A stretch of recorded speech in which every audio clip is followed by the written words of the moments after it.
रामपुर नाम के गांव में रामू नाम का एक आदमी अपनी बीबी राधा और लड़का सोनू के साथ रहता था। उसे जब अपने परिवार के पालन के लिए कोई काम नहीं मिला तो उसने मंदिर में बैठकर भीख मांगनी शुरू कर दी। जो भी उसे भीख मिलती उससे अपने परिवार के लिए खाने का इंतजाम करता। इसी प्रकार उसका गुजारा चलता। एक दिन एक सेठ अपने बेटे के साथ मंदिर में आया। उस दिन उसके बेटे का जन्मदिन था। बेटे ने जब रामू को देखा तो उससे पूछा, आप भीख क्यों मांगते हो? क्या करूं साहब, मैंने बहुत कोशिश की, मुझे कोई काम मिल जाए मगर किसी ने भी कोई काम नहीं दिया। मजबूरी में अपने परिवार का पेट पालने के लिए मुझे भीख मांगनी पड़ती है। सेठ का बेटा कुछ रुपए निकालकर रामू को दे देता है और कहता है, आज मेरा जन्मदिन है, आप ये रुपए रख लीजिए, इससे आपका कोई काम शुरू हो सकता है। रामू सेठ जी की तरफ देखता है तो सेठ कहता है, ले लो, मेरा बेटा जन्मदिन पर सबको कुछ न कुछ देता है। तुम्हारी किस्मत अच्छी है जो तुम्हें इतने रुपए दे रहा है। इससे तुम्हारा गुजारा काफी दिन तक चल सकता है। रामू रुपए लेकर बड़ा खुश होता है और रास्ते में सोचता हुआ जाता है, आज तो सेठ जी के बेटे ने इतने रुपए दे दिए हैं जिससे मेरा परिवार काफी दिनों तक अच्छा खा सकता है और मैं अपने बेटे को स्कूल भी भेज सकता हूँ। वह यह सोच ही रहा होता है तो कहीं से एक चोर आता है। वह रामू से नोट छीनकर वहां से भाग जाता है। रामू चिल्लाता रह जाता है। घर पहुंचकर अपनी पत्नी को सब कुछ बताता है। पत्नी को बहुत दुख होता है, लेकिन फिर वह कहती है, छोड़िए जी, शायद हमारी किस्मत में यह धन नहीं लिखा था। भगवान हमारी परीक्षा ले रहे हैं। हमारी किस्मत में भीख मांग कर खाना लिखा है। राधा, तुम ठीक कह रही हो। अगले दिन रामू फिर भीख मांगने के लिए उसी मंदिर में चला जाता है। ऐसे ही कुछ दिन निकल जाते हैं।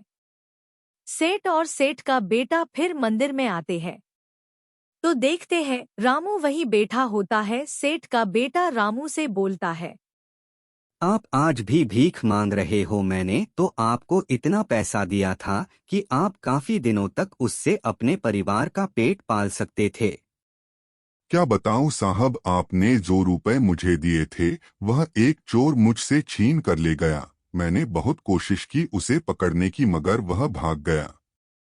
इसीलिए मुझे अपने परिवार का पेट पालने के लिए फिर से भीख मांगनी पड़ रही है। सेठ के बेटे को रामू पर दया आती है तो उसे अपने हाथ से एक अंगूठी निकाल कर दे देता है और कहता है, आप यह रख लीजिए, इस अंगूठी में हीरा लगा हुआ है जो बहुत कीमती है। मेरी माँ ने मुझे दिया था। इसे बेचकर आप अपना कोई काम शुरू करना जिससे आपको भीख मांगने की जरूरत नहीं होगी। और मेरी माँ के लिए दुआ मांगना कि वे जहाँ भी रहे खुश रहे। नहीं, मैं ये कैसे ले सकता हूँ।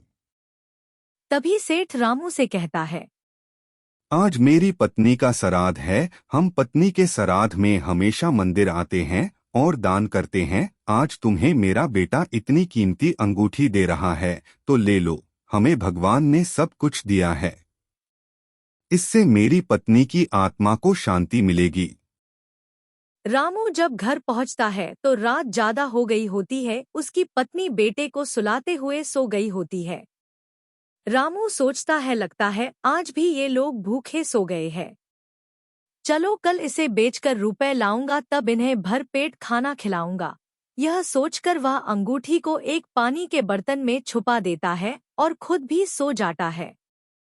रामू को नींद आ जाती है। सुबह राधा उठती है तो सोचती है, चलो पानी ले आते हैं। वह उस बर्तन को उठाकर नदी की तरफ चल देती है। नदी में जाती है। जैसे ही बर्तन पानी में डालती है तो उसे लगता है पानी में कुछ गिरा है। वह सोचती है, लगता है उसके बेटे ने कुछ पत्थर डाल दिया होगा। वह पानी लेकर अपने घर आ जाती है। सुबह जब रामू उठता है तो वह राधा से कहता है, राधा, कल मुझे सेठ जी और उनका लड़का मिला था। उन्होंने मुझे एक अंगूठी दी जिसमें हीरा लगा हुआ था। उसे बेचकर हमारे दिन बदल जाएंगे। उसे मैं चोर से बचाकर लाया हूँ। अरे वाह, कहाँ है वह अंगूठी? मुझे भी दिखाओ, मैं भी देखना चाहती हूँ।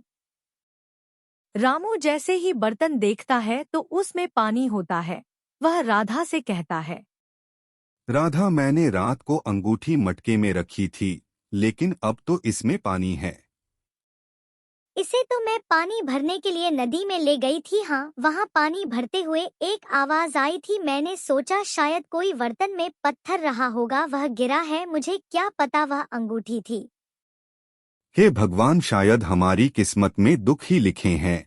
2 बार सेठ जी ने हमारी मदद की, हमें उसका फल नहीं मिला। अगले दिन फिर रामू मंदिर में भीख मांगने पहुंच जाता है। रामू को सेठ जी और लड़का मिलता है। वह लड़का रामू के पास आकर बोलता है, क्या बात है, तुम फिर से भीख मांग रहे हो?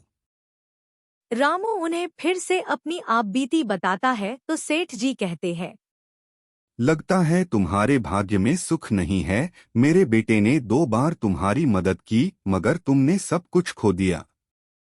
सेठ उसे एक 50 रुपए का नोट देता है और कहता है, ये लो, इससे अपने परिवार के लिए कुछ खाने के लिए ले जाना। कम से कम एक वक्त तो तुम अपने परिवार को खाना खिला पाओगे। रामू 50 रुपए ले अपने घर की तरफ चल देता है। वह देखता है एक व्यक्ति मछली बेच रहा होता है। वह सोचता है, चलो आज मैं अपने परिवार को मछली ही खिलाता हूँ, न जाने फिर कब खाने को मिले। वह कुछ मछली ले लेता है और अपने घर जाकर पत्नी से कहता है, आज इसे ही बनाओ। राधा मछली को काटती है तो देखती है उसमें एक अंगूठी होती है। वह सोचती है, भगवान को जब कुछ देना होता है तो किसी भी रूप में दे देता है।